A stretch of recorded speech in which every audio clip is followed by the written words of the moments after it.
I was thinking today about Anakin Skywalker and his much mocked cry to the Council upon their refusal to recognize him as a Master Jedi. It's not fair! How many of us remember that from Revenge of the Sith? But he was right. It wasn't fair. And it wasn't honest if we take his entire history into account.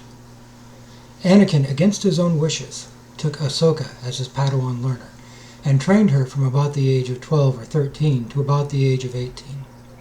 He was dutiful, caring, and thoughtful as her master, as was even recently revealed in the Ahsoka series, where he had made over 20 training videos for her in the event he wasn't there so that she could keep learning, something which was apparently unusually prescient and thoughtful among the Jedi Masters.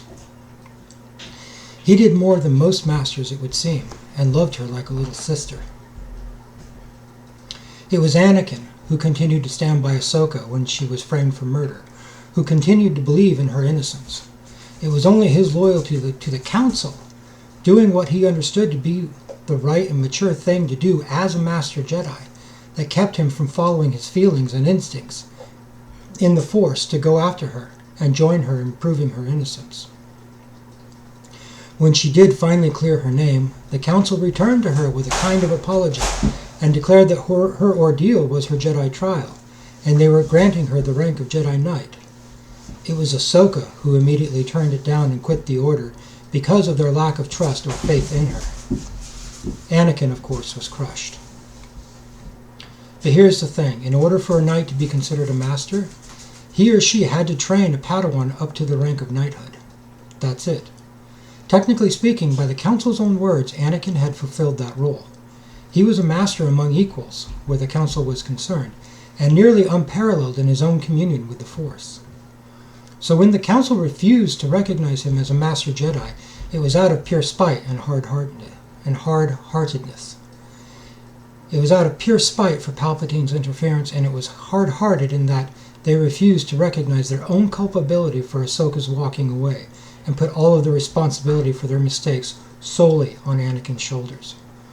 It wasn't that they refused to promote him. It was that they spitefully demoted him from his rightful place through no fault of his own. As I was thinking through this is frequently an analogy of what does happen within the churches and church organizations.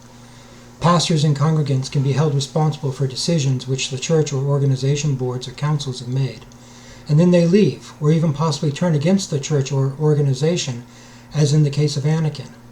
And the church or organization itself refuses to take responsibility for its own choices and mistakes.